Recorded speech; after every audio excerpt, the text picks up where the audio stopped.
Tidak tahu mau jalan gimana. Mau arahnya kemana tidak tahu. Sama kayak Papua tuh.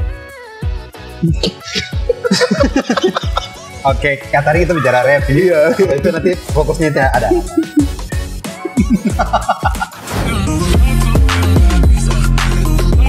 Stevie MC adalah salah satu anak didikan dari mendiang De Angki Staris. Stevie MC menyukai dunia musik rapper karena ingin menyampaikan banyak pesan lewat karya-karya yang dia buat. Pemilik nama lengkap Lukas Anastevi Daimboa yang lahir di Arso pada tanggal 14 November 1992 adalah berdarah asli Waropen.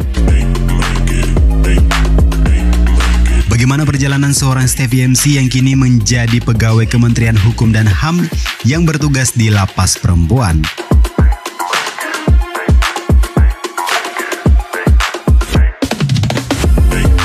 Mari kita ngobrol seru dalam Afeksi Podcast kali ini.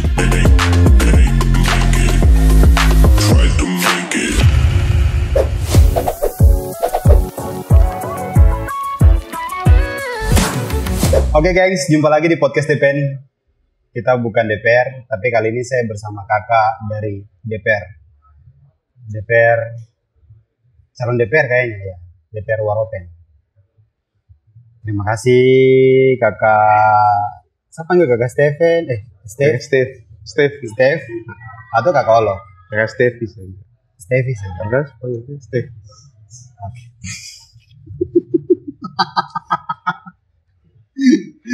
Jadi kakak Stevie ini pelaku rapper zaman-zamannya mendiang De Angki.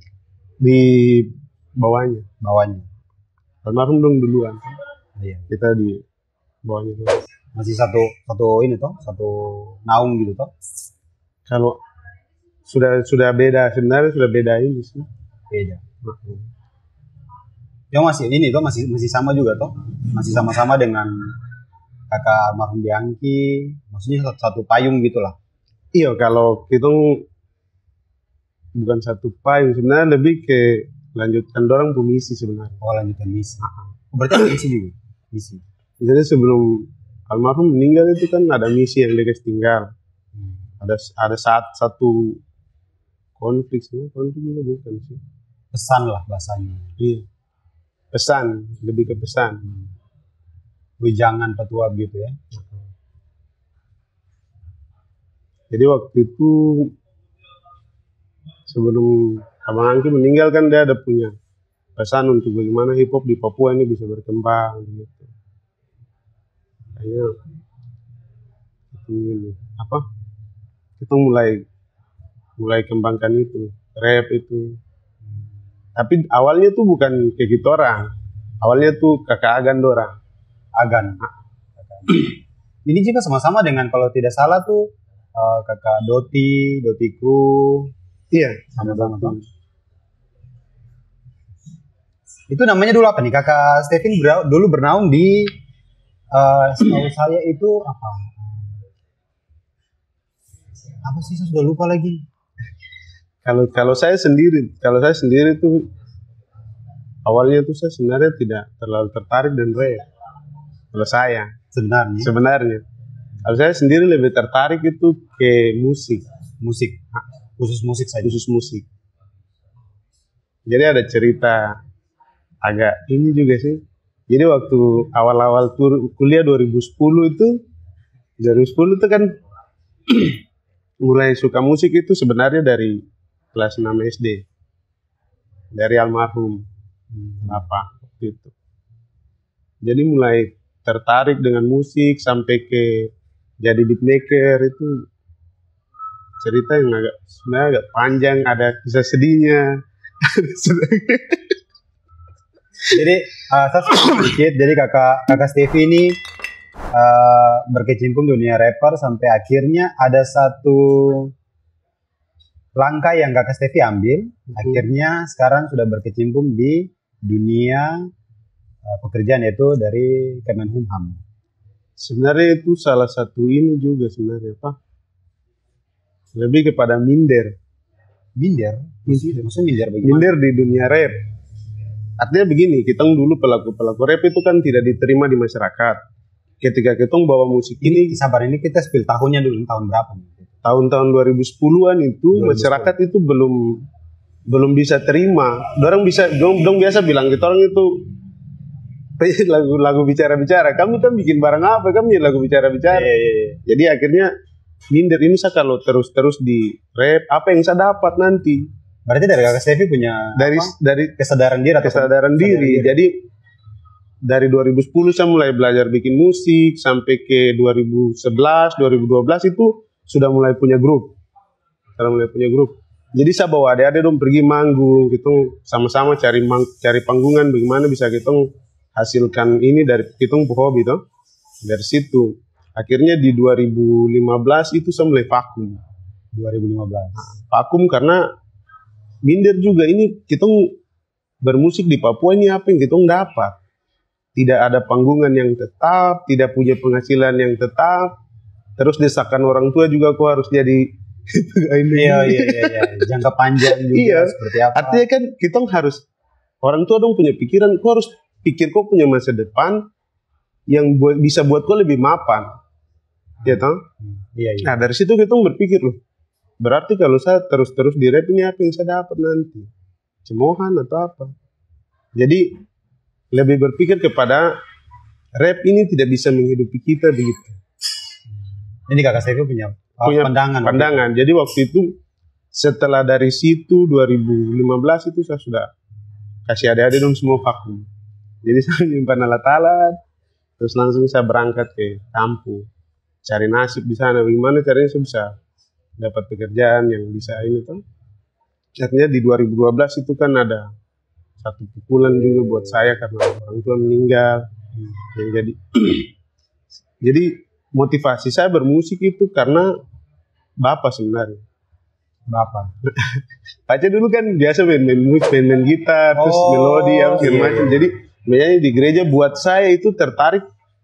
Kenapa saya tidak sekolah musik? Setelah lulus, saya bilang sama Pace, saya bilang sama Bapak pergi sudah sekolah musik di Salatiga. Kebetulan waktu itu ada bapak pun teman-teman yang anak-anak buah yang guru honor dari Salatiga toh. Iya. Datang terus dia bilang ini di Salatiga nih ada sekolah musik begini. Jadi saya bilang Bapak saya sekolah musik sudah di Salatiga.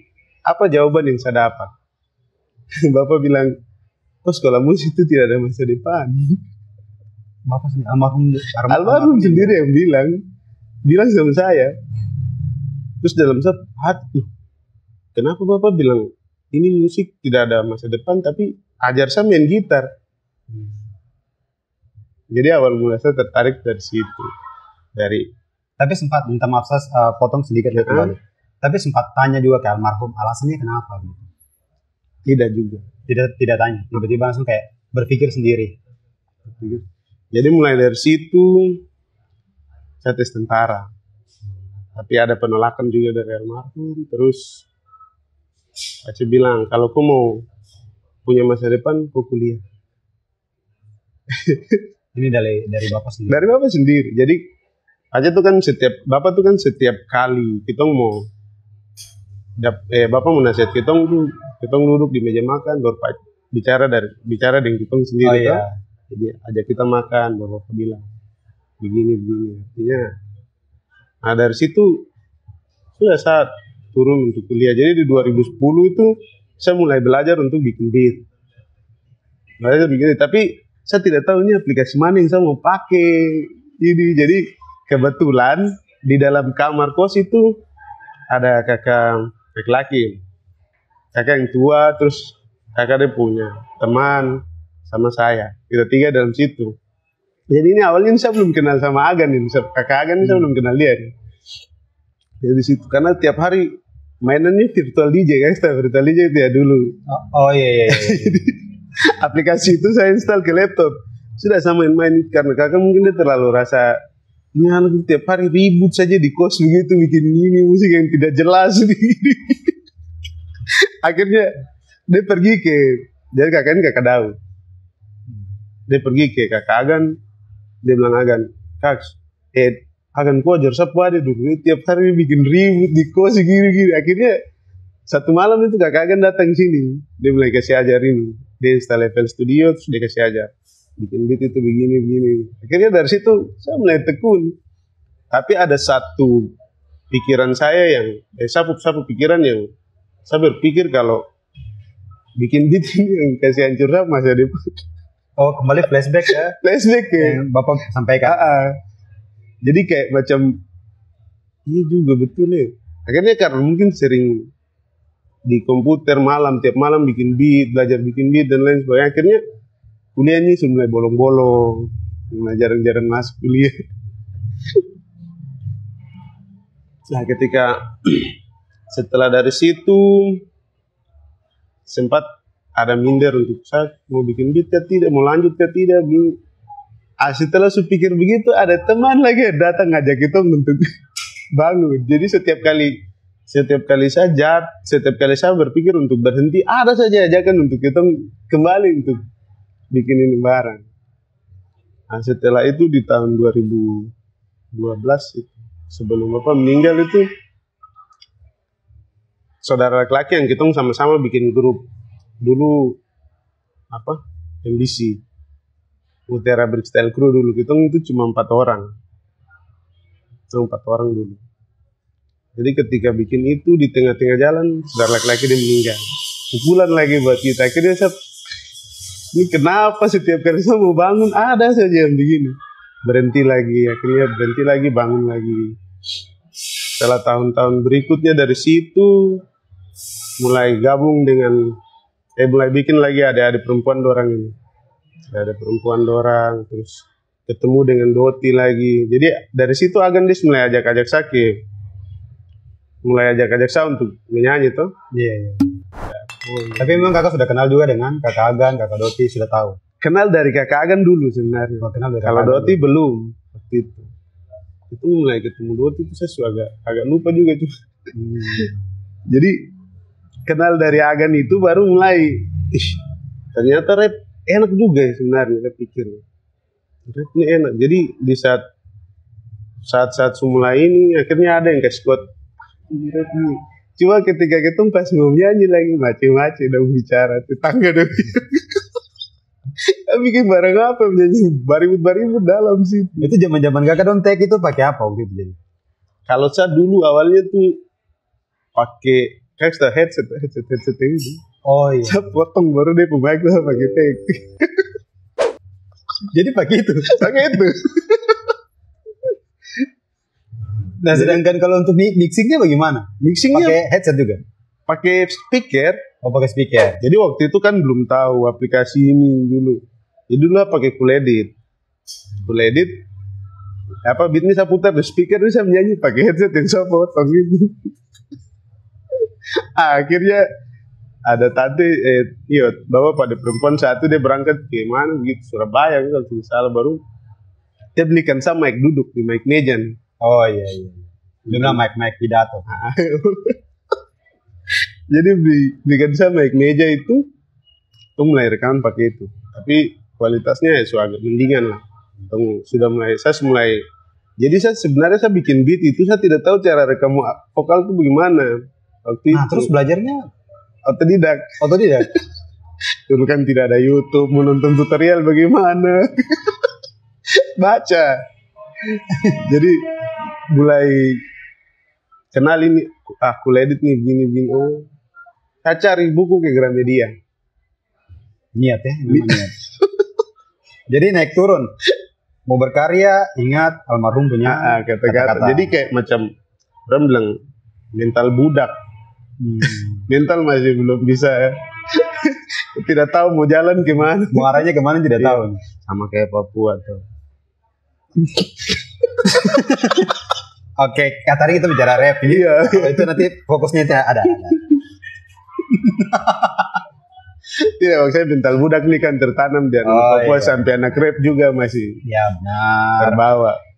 Nah, akhirnya dari situ, ketika saya mulai pakai mic duduk tuh saya rasa kualitas vokal mulai agak bagus. Dari situ saya niat untuk orasi untuk Papua. Tidak untuk rap. Tidak. Ya. Habis tadi bilang begitu. Jadi dari situ saya mulai niat. Tapi sebenarnya dasarnya menyanyi juga untuk barang itu ya kan, saya bicara itu. Oh iya. Saya menyanyi untuk itu. Kalau dari siapa hati ya, dari hati kenapa sampai saya harus jadi anak rap, kenapa sampai saya harus menyanyi untuk itu sebenarnya. Oh, salah satunya itu. Salah satunya untuk itu. Ada banyak-banyak Jadi, hal yang terjadi. karena saya bicara dong tidak mau dengar, kami nyanyi supaya dong bisa dengar.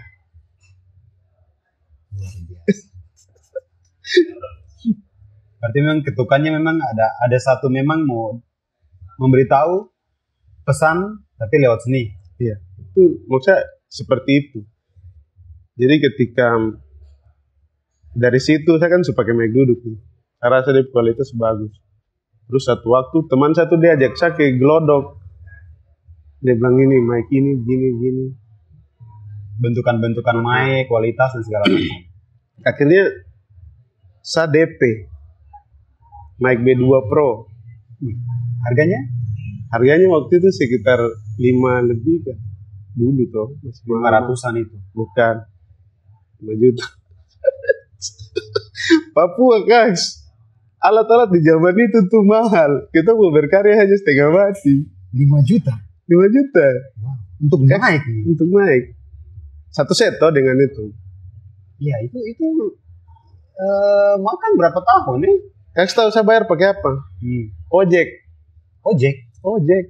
Satu hari saya bayar 100.000.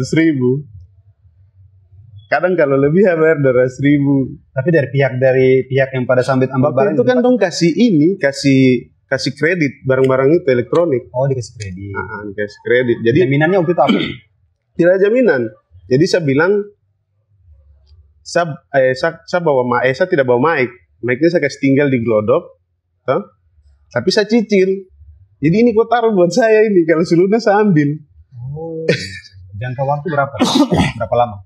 Waktu itu ada sekitar 1 tahun. Tapi saya kasih lunasnya tuh sampai 1 tahun juga. Hampir setiap hari saya bayar. Kadang kalau ada lebih saya kasih lebih. Itu hampir sekarang dia orang kenal saya tuh.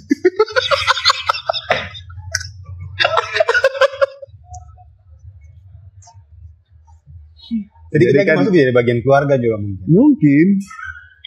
Karena ada dapur.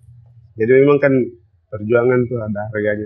Ada yang harus hitung bayar dari sebuah perjuangan. Tadi kakak ada singgung sedikit masalah ada hal yang memang terpendam yang ingin disampaikan tentang sebuah aspirasi, maksudnya aspirasi di Papua. Kenapa? Kakak lihat perkembangan apa yang terjadi di tanah Papua? Dulu kita kan ini, yang tadi saya bilang mental budak. Kita dengar cerita dari kita orang tua, ada orang yang seperti begini, Papua itu seperti begini. Akhirnya ketika kita di dunia kuliah, mau cari kerja saja itu ada diskriminasi untuk kita. Jadi saya ini kan waktu itu ambil jurusan informatika. Lihat cerita sedikit kenapa sampai saya bilang saya menyanyi, saya bicara dong tidak dengar, karena makanya saya menyanyi. Jadi ada cerita satu, waktu itu saya kuliah kan di informatika. Saya lamar kerja di Sentani waktu itu. Ada toko satu di Sentani, toko besar. Terus dia bilang, Hakas masuk ini tuh untuk jadi teknisi di situ, bantu-bantu di situ. Masuk tuh telepon, oh ya sudah, Bapak besok datang untuk wawancara. Nah sampai pergi ke sana untuk wawancara, Acing bilang, oh orang Papua bisa. Artinya kan bahasa itu deh buat kita anak Papua mental nih jatuh. Loh kenapa saya tidak bisa? Saya biar sana Papua saya bisa kerja bareng-bareng begitu. Ini belum di interview langsung belum, baru ketemu dia bilang, oh orang Papua. Iya orang Papua, saya dari Serui. Bisa kerja, bisa Bapak saya informatif.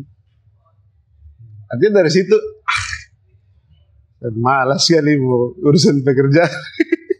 Tapi pada saat dari situ ada kelanjutan atau tidak? Maksudnya diterimakah di interview seperti sebelum interview saya pulang karena kata-kata itu belum sempat masuk.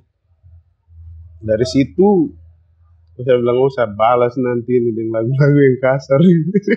Oh jadi salah satu dari situ, salah satu alasan dari situ. Tidak juga. Artinya kan setelah saya sudah bisa rap, toh, dulu cuma bikin lagu cinta dan lain sebagainya. Akhirnya karena bahasa seperti begitu, akhirnya saya jadi agak sedikit rasis waktu itu.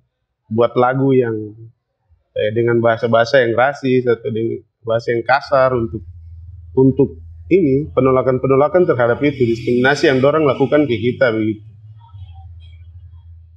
Akhirnya dari situ orang mulai kenal kayaknya tukang bisnis. Kalau sejauh saya kenal sih baik-baik sih, baik. Baik untuk baik gitu. Tapi masih kalau untuk sampai sekarang masih berkarya. Masih sering buat.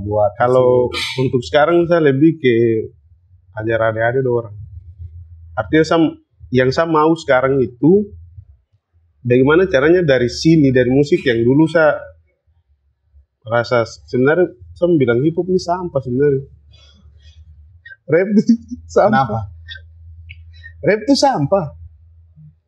Kenapa? Kalau dalam kasus pikiran itu saya puji kah atau saya hina? Rap di Papua ini sekarang sudah banyak. Jadi kalau saya mau bilang rap itu sampah memang. Karyanya gitu. Tidak, bukan karyanya. Sampah itu berserakan terlalu banyak. Jadi dia berserakan terlalu banyak. Jadi kalau tidak dibuat, tidak didaur ulang dengan baik, dia tidak ada harganya. Rap itu kan kita permainan kata.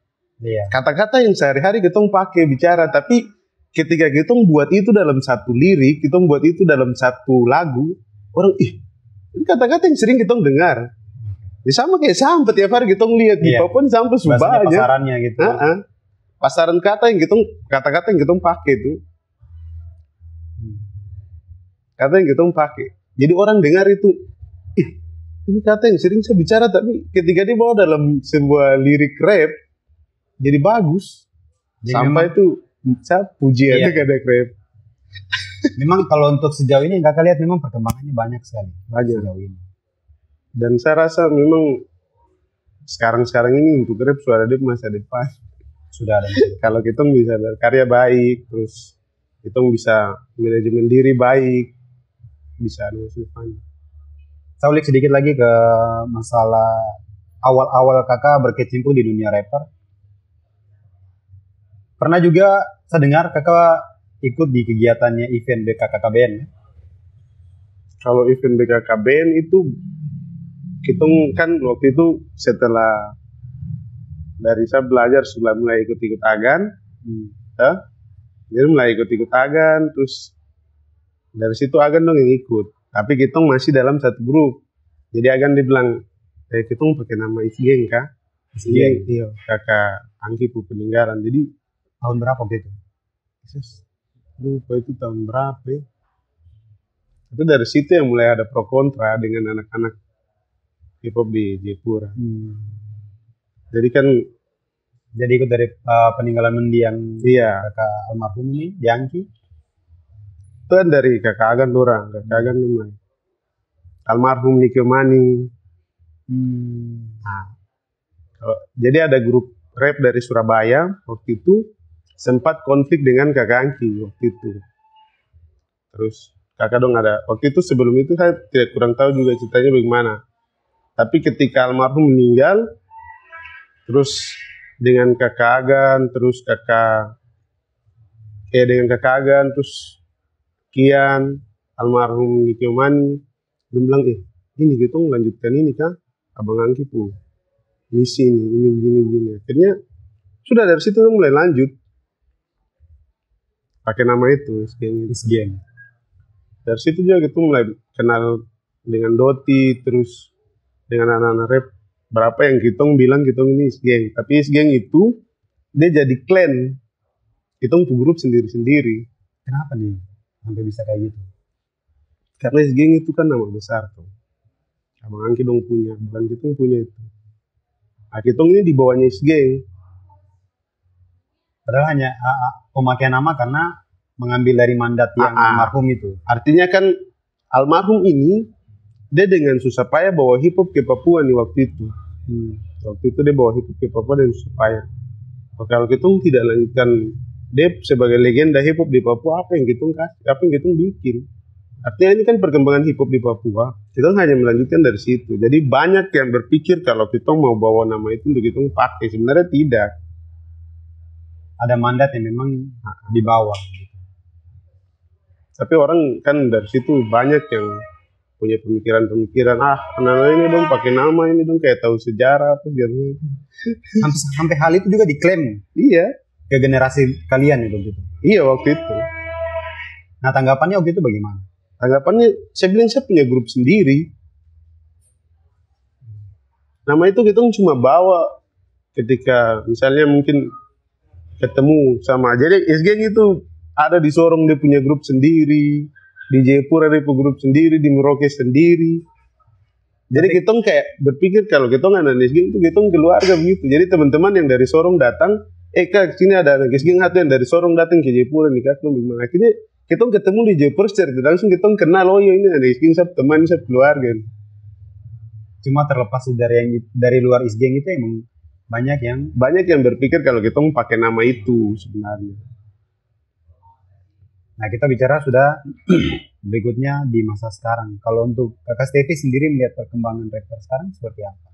Dan Kakak bilang sudah menjadi satu penghasilan. Artinya kan kalau kita bicara rap sekarang ini kan sudah banyak genre, banyak yang tahu.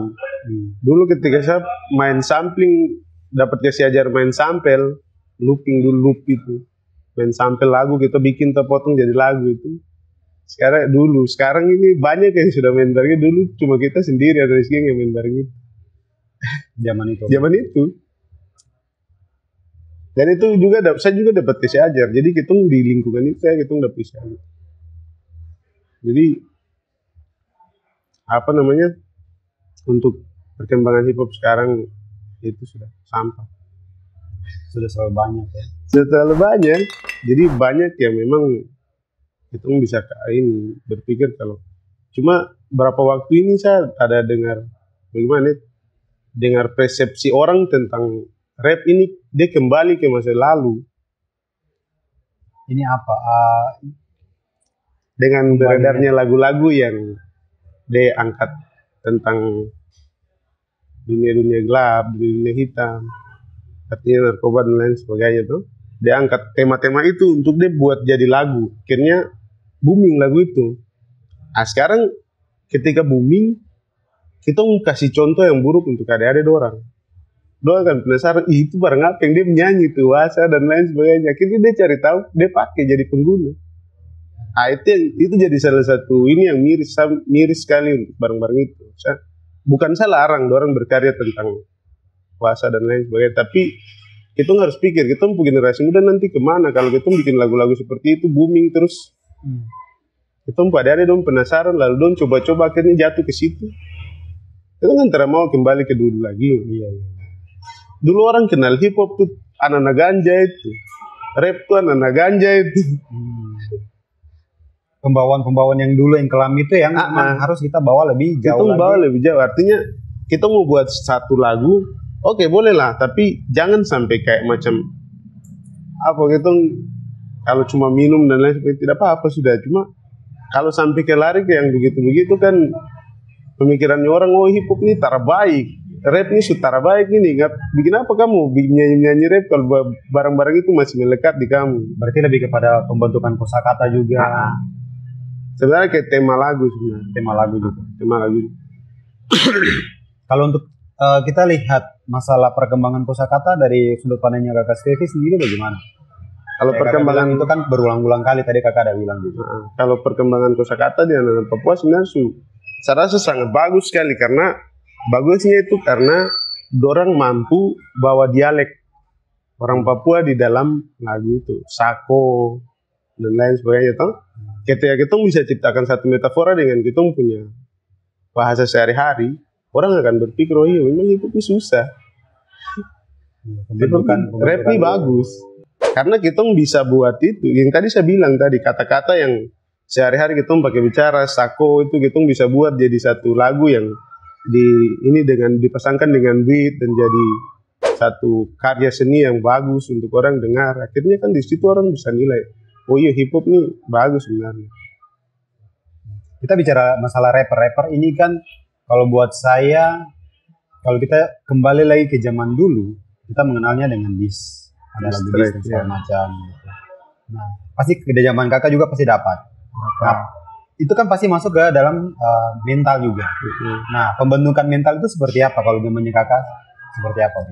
Kalau diss track itu sebenarnya itu pembelajaran untuk kita sebenarnya waktu itu. Jadi ketika kita ada punya lawan untuk kita baku diss dengan dia, ketika kita dengar oh ini perbandingan musiknya kayak begini, artinya kan dari sisinya kita orang, kita bisa lebih baik lagi. Kita bisa buat musik ini jadi lebih baik kan? Jadi lebih kepada pembentukan mental kita untuk karakter sebenarnya, pembentukan karakter diri. Jadi saya bisa dengan ini saya bisa kenal saya diri, oh saya punya kemampuan ini, saya harus asah terus biar ini bisa bertambah dan bisa terus berkembang. Oh berarti lebih kepada bahasanya bahwa kalau diss track yang tadi kakak bilang itu lebih kepada bagaimana menyampaikan sesuatu untuk membentuk lagi lebih iya, baik. Artinya saya tidak suka, misalnya saya tidak suka kaks nih. Iya, contohnya gitu. Contoh ya. Yang betul. Ya, boleh. Contohnya saya tidak suka kaks pakai jam di tangan kiri misalnya atau kanan. Jadi saya bikin dalam lagu di saya di kaks harus rubah begini. Artinya dalam mindset saya itu yang kaks bikin tuh salah. Jadi saya bikin dalam lagu gitu ya di gini. Oh berarti kembali lagi bagaimana saya punya mental blocking ini seperti apa gitu. Jadi kalau saya pikir saja kalau misalnya kitong diss orang yang tidak satu genre dengan kitong kayak gimana ya? Iya. Tapi menurut kakak itu bagaimana? Maksudnya itu kan genrenya kakak sendiri ini, genrenya saya. Saya seperti ini kayak saya lebih nyaman pakai jam di tangan kiri. Terus kak di saya nih. Nah, tapi kalau buat saya secara pribadi kalau buat saya ya, nyamannya saya di tangan kiri. Kalau di saya artinya ya kan sudah, gitu. Artinya kan ketika kaks tidak nyaman dengan apa yang saya sampaikan, kaks kan bisa bawa dalam lagu itu. Oh iya. Berarti kembali ke setiap orang sendiri sih. Masing-masing. Punya persepsinya masing-masing. Cuma ya lebih kayak kita saling adu argumen gitu saja sebenarnya sih. Sebenarnya begitu. Iya. Kita ngadu argumen dengan sesuatu kalau dulu kayaknya itu sampai maki-maki sampai ini. Sebenarnya lebih kepada saya pamer. Kalau saya lebih kepada saya pamer saya kosakata. Iya sih kalau buat saya juga sih. Karena saya kalau menyimak lebih banyak tentang lagu-lagu diss pada zaman-zaman dulu, apalagi kalau untuk zaman sekarang, saya lihat perkembangan lagu diss itu udah lebih berkembang sebenarnya. Kalau untuk sekarang? Iya, kalau untuk sekarang. Karena kalau untuk sekarang, kalau kita bicara musik tuh kita bicara intelek sebenarnya. Pola pikir. Bagaimana ketika kita melihat perkembangan yang ada, kita mengkritisi sesuatu yang lebih baik lagi, bukan lebih kepada yang apa ya bahasanya, kok tidak suka sesuatu yang personal saja, ini bukan sebuah lembaga atau apa, karena saya lihat rapper yang intelek, dia lebih fokus yang lebih berdampak ke masyarakat yang lebih banyak, bukan ke dirinya sendiri gitu. Ya kalau apa namanya, kalau untuk saya sebenarnya sekarang kalau masalah bisnis hanya tidak usah sudah. Lebih kepada saya gitu ya. Iya, artinya begini. Kalau kita terus-terusan berpikir untuk menilai orang lain, kapan kita mau berkembang? Tapi kalau untuk sejauh ini kakak lihat ada? Masih ada. Namanya hip hop ya pasti masih ada. Namanya rap ya pasti masih ada. Artinya cuman masih ada yang mengurusi apa hal-hal kecil kalau dia sudah besar. Masih ada.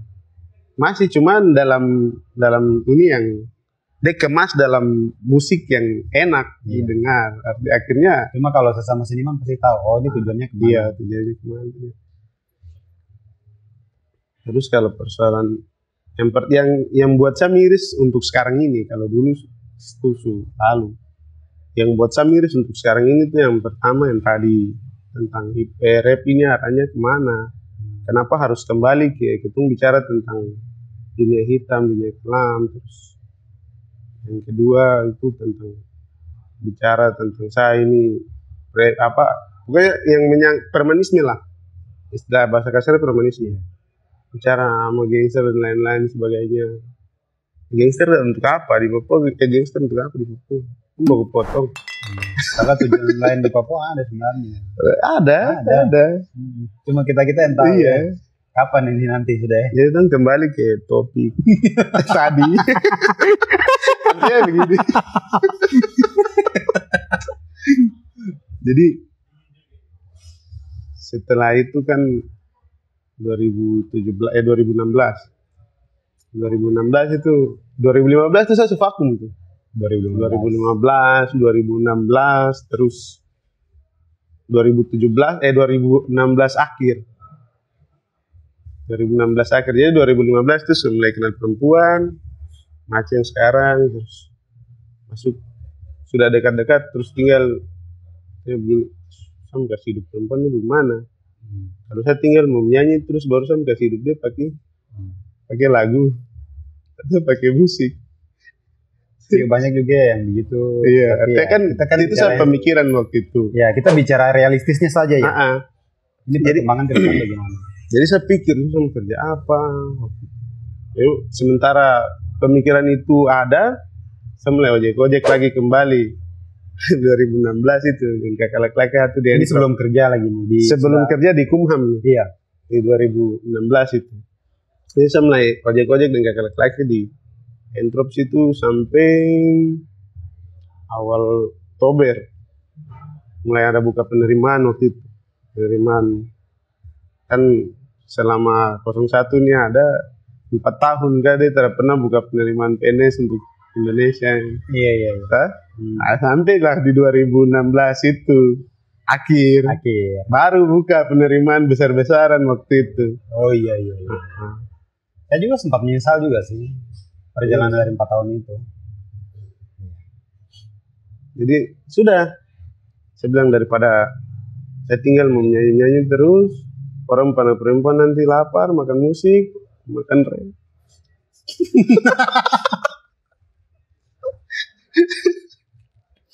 Iya, akhirnya terjun ke situ. Mulai Tesla di situ. Masuk 2017 di Kumham.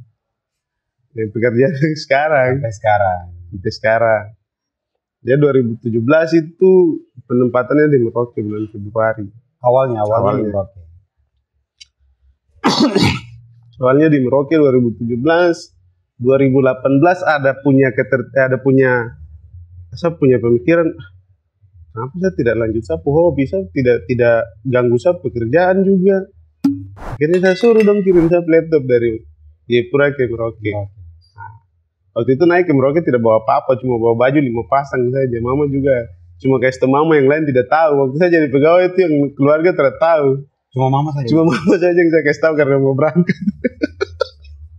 Nanti sudah lewat berapa 2017 lewat mau 2018 baru banyak yang tahu. Kalau bisa dikatakan hitung 1 tahun juga gitu. Iya, baru orang tahu kalau saya jadi pegawai. Jadi waktu itu saya kasih mama saya ada mau naik kerja di Merauke. Oh, tapi tidak kasih tahu kalau tidak kasih tahu kalau di Kumham. Cuma bilang gitu aja. Kerja saja.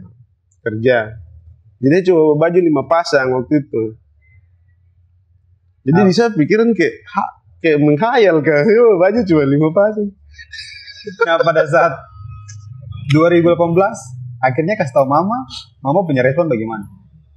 Kasih tahu mama 2018 tuh ketika SK turun, mama sudah tahu kerja atau bisa kasih tahu, cuma saya bilang mungkin keluarga saya yang belum tahu. Akhirnya pelan-pelan dong mulai tahu mungkin dari status dan lain sebagainya. Akhirnya mulai ini kayak dulu nakal baru. Dulu ternyata luntang-lantung masa depan bagaimana. Nah itu penilaian sepihak masih ada. Artinya kan ini terlalu lulus kuliah tapi bisa kerja lain sebagainya. Dia kuliah berantakan tapi itu sebenarnya salah satu bentuk mental blocking juga untuk penilaian itu. Sekarang saya seperti ini. Nah setelah itu kembali lagi ke 2018 Saya mulai pikir, YouTube sekarang bisa kasih hasil, sudah bisa menghasilkan uang, kenapa saya tidak bikin? Monetisasi, AdSense, dan segala macam toh. Akhirnya saya ajak teman-teman, di lapas ada berapa orang, 3 orang ke 4 orang. Kita buat komedi waktu itu. Melanesia Brother Crew yang sekarang saya channel YouTube ini. Melanesia Brother Crew. Itu saya buat di Merauke. Komedi awalnya. Kenapa dari rapper lari ke komedi? Karena di situ, di lingkungan yang di tempat yang saya tinggal di Merauke situ, itu waktu itu saya memang ada sempat mau bikin project sama Nico Mani waktu itu, cuma sementara dia sakit terus ini toh. Jadi sudah di lingkungan situ saya lihat potensi komedinya bagus. Teman-teman ini bisa ini bikin komedi gitu. Jadi kita ngangkat mob gitu, tulis teks terus kita buat jadi komedi. Berarti sudah bisa jadi sutradara ya? Bisa kayaknya. Untuk film-film pendek gitu. Kayaknya untuk tulis sejarah Papua. Oh iya, sejarah Papua bentukan bagaimana sampai saat ini. Kayaknya bisa. Kita butuh Anda untuk di ruang ini. Oke, meja sidang ada. Kita punya meja sidang ada beberapa. Silakan. Nanti.